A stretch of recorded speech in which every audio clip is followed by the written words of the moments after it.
Hey guys, and welcome to part 9 of Spyro the Dragon. We are now in the Dreamweaver's homeworld, which is my favorite homeworld in the game because it's so vast and the enemies are so wacky and the colors are awesome and the music is so good.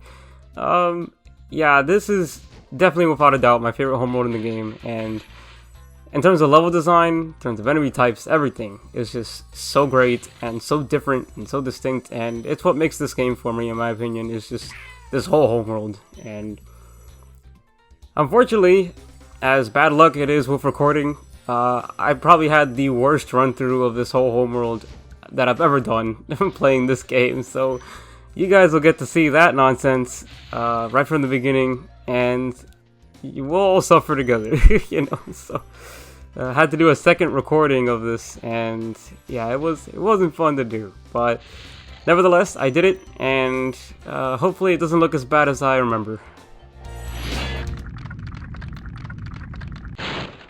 Welcome to the Dreamweavers, young one.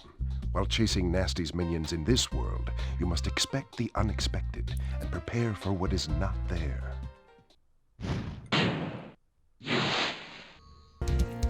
This homeworld also has the best looking dragons, in my opinion, next to Peacekeepers. Peacekeepers' dragons look awesome too, but Dreamweaver's dragons, they all look really cool. I like their eye shape. That's something that they didn't keep for Reignited, at least not from what I remember, because obviously when you're making a game for the original PlayStation, there's only so many assets you can use and make to be in one disc, right? And in terms of keeping the dragons different from each other, what they decided to do in this game was make the Dreamweaver's dragons have a very distinct eye shape and kind of a skinny body tone and stuff like that. So I think it's really awesome, and it's something that I didn't really see incorporated in Reignited. They just kind of went their own way and made every dragon just super different, instead of having one distinct tone. But nevertheless, I think in Reignited anyway, all the dragons had their own unique style, which I think for the most part they did a good job of. But I don't think I'll ever get over the original's design, you know. But yeah, the Dreamweaver's homeworld music is just so great. The bass is incredible, and I'm probably gonna be saying that a lot for the music in this game when I'm gushing about it, because come on, guys, it's the bass. The bass is so good. The electric guitar, it's not the same. Hello, Spyro. Nicely done. I'll be done when I've toasted that nasty Nork. I think that's very strange. That dragon doesn't have music playing in the background when you free him. Normally, all the dragons that we've freed in this game have some kind of music track from one of the songs in the game playing in the background when you talk to them. And for the most part, they tend to use level themes from other homeworlds, and it's kind of weird because you would think they would just use the level theme that of the level you're in, but they don't do that. They just choose, I guess, whatever fits the dragon or something like that. Not too sure. Especially in like the first homeworld and stuff, they use Dark Hollow a lot for the dragons, and it's kind of strange, but that dragon just didn't have one at all, yeah, which doesn't make sense, but oh well. We're already starting to see the fruit of my terrible playthrough of this homeworld by completely missing that, and instead of leaving it for later, I fell in the water, and that's not good, so really bad. The fools you see in this world are invincible, but that does not mean they shouldn't be attacked. Sounds all right to me. I love how Spyro is all like, oh, I get to hit them? That's great. I'm gonna do it. Yeah, the fools, you can't destroy them like you would a typical enemy. They stay alive pretty much always. The only thing you can do is flame them or charge them, and they go into this clock thing, which makes different things happen around the level terrain, depending on which level you're in, of course. And for that one, it was just as simple as flaming it and getting that one platform to go down to get those gems. I was just about to say my favorite level in this game, but I might have given it away anyway, so I'll save that for later. But The only way to get through this pathway here is to make those guys shorter, and the only way to do that is to get to that cannon that that other small guy was using. And once you do that, they stay small forever once you flame it, and that's it. There's a skill point behind that wall if you're playing Reignited, so that's probably the hardest skill point in Spyro 1 to find out on your own. And it was definitely something I had to just look up my first try because I didn't know where to find it. It was just, it's an invisible wall, and you have to go through that invisible wall, and that's how you get the skill point. And it's kind of cheap, but, I mean, you know, it rewards you for your curiosity if you move the camera around in different places and stuff, but yeah. Now we got all the gems in Dreamweavers. Normally what I would do is I would play what I consider to be the main first level, the shorter second level, and the bigger third level before doing anything else, but since the flight level's right here, we're going to do this one first.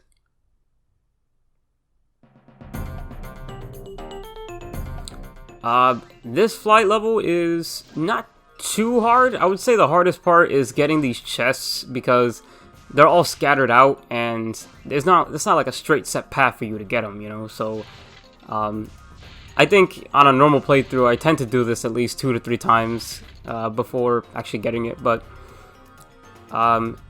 if you're not doing what I'm doing by prioritizing the chest first, you're probably gonna have a harder time because the rest of the enemies are in the back of the stage. So if you don't get these chests now, by the time you come back, you probably won't have time to get the rest of them. So I would advise just get the chest first, and get the rest of the lamps, and then go from there.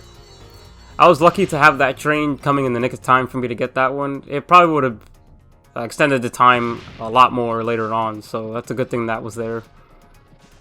These propeller guys, very easy to get. They just go up and down slightly, and not too hard. You just got to be accurate with your position. In that room, there's only 3, but in this one, the rest of them are in there, so just get the trains first, and then get the rest of these guys last, because they're pretty easy to get. It's kind of funny. I like how they have pretty much the same Nork doing different things in each of these flight levels, and I don't know, that's unique. I like that kind of enemy design. First try, baby! Usually takes 3, or 2, or 4. Yes. That's probably where all the positives end in terms of my performance for these playthroughs, because it gets really bad from here on out, ladies and gentlemen. At least from what I can remember, anyway. But yeah, like I said earlier, I did that level first because by the time you get all the gems and you 100% this level, that's where you end, basically. And if you want to get back to that level later and save it for last or something like that, you have to go through all that stuff over again, and I'd rather not do that. So I'm gonna get the Icy Flight level out of the way. And here's my first mistake. Usually when I play this game, I do Dark Passage, then Haunted Towers, and then Lofty Castle. I completely forgot about Dark Passage in this playthrough and was like, you know what, let me do Haunted Towers first in this part, because why not? So we're gonna do Haunted Towers first, and yeah. That's all that'll be in this part, is just those 3 stages, so let's do it.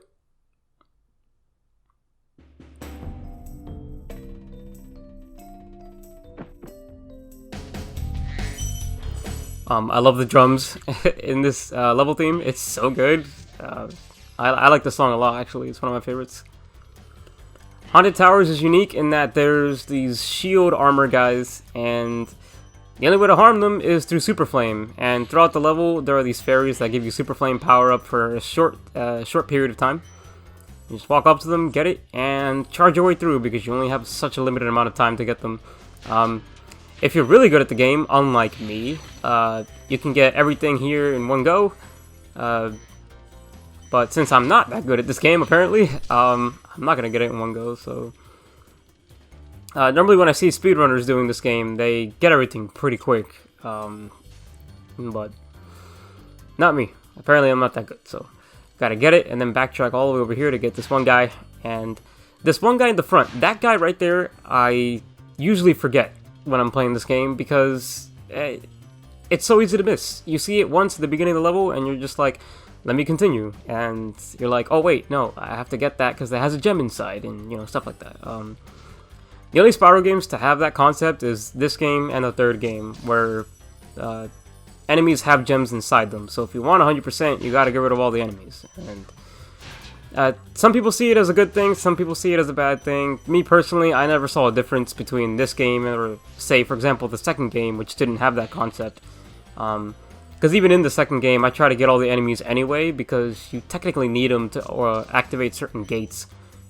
So, I've never seen much of a difference.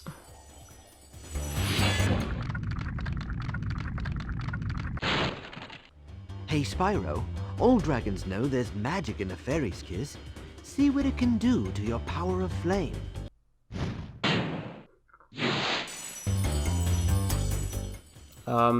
Magic in a fairy's kiss. That's nice, I guess. There is one fairy in the stage that gives you a permanent super flame, and once you get that, you don't really have to go to all these fairies that are scattered throughout.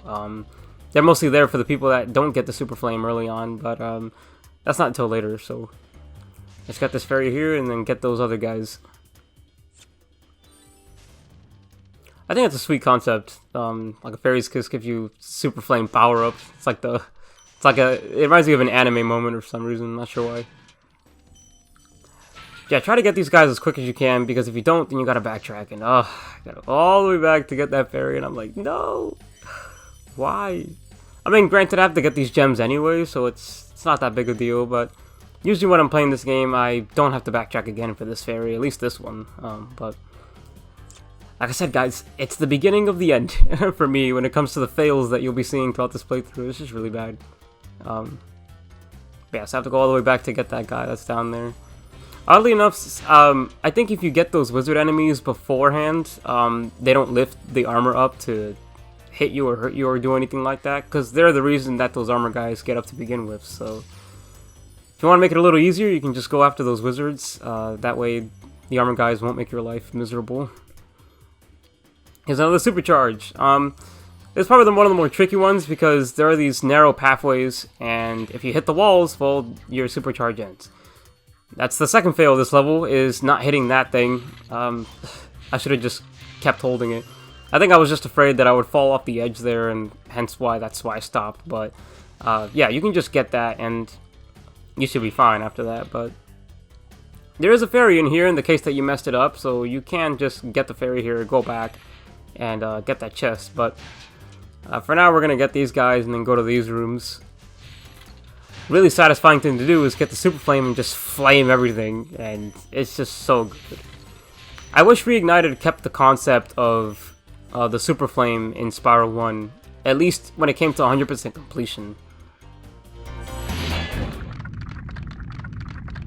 Hold your horns! Here comes Spyro! Patience, little one. You'll soon have the opportunity to battle the one who matters most, Nasty Nork. Nasty Nork. Love how the dragons sound in this homeworld. It's so great. But yeah, I wish Reignited kept the concept of when you get 100% in Spyro 2, you get the permanent Super Flame power-up, and that's awesome because that basically breaks the game. And if you do a New Game Plus, you get to keep the Super Flame and do the game over again with that power-up. So I wish they kept that for Spyro 1, because in the original game, which is this one, they didn't have that as a concept. So it would have been nice if they kept that as a thing. That way we don't have to supercharge for all this. You've become a master of the supercharge. Great work. Yeah, the supercharge I just did to get to this area is very obscured. It can be pretty difficult to find. You literally just have to supercharge out the back way, and then jump to another area, and then jump up here. And very tricky. I remember spending a lot of time in this level trying to find that out, and once I finally did, I was like, wait, that's it? That's all I had to do? It's very simple. But our reward for doing it is this Super Flame Fairy, which gives you a permanent Super Flame for the rest of the level, and it makes it really easy. I'm not gonna lie, it just demolishes everything, gets rid of these guys real quick, and it can break open those hard to break chests that you can't open without a supercharge or something like that. So That's why I left that other one over there, unbroken, because I was gonna get the Super Flame anyway, so I might as well do that. It also breaks those chests in one hit. It doesn't break that, however, the firework ones, which, come on. If it's gonna break every chest in one hit, might as well make the firework one break in one hit too, but I guess that's not how it works. Please make sure to come back out here to get this chest. I always forget it every time I play this game, and by the time I reach the end of the level, I'm like, why am I missing so many gems? And it's because I missed that one. You have to go all the way back to the top after getting the Super Flame to get that chest, and yeah, very easy to miss. Now I came back here to get this one instead of using the Supercharge, because every time I use the Supercharge there, I tend to just fly over the edge, and that's not good either, so I just waited till I got the Super Flame to get that one. These guys have grenades. Did they have grenades in Reignited? I'm trying to remember. I know Reignited went through a lot of censorship. Well, maybe not censorship, but just like they took a lot of things out for the sake of keeping an E10 rating, and a few of those things we'll be seeing much later on, but I'm not sure if they kept the grenades here. I'm pretty sure they did, at least I think so. I know they kept like the muskets from Peacekeepers and stuff like that, but I can't remember if they kept the grenades, so I think that's it. I think that's all the gems. Let's see if we got them. And we did. Great. Now that we got everything, let's get out of here.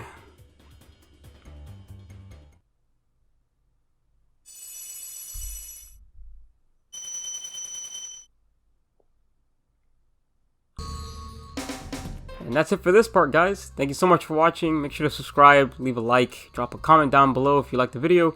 And as always, have a great night. Take care.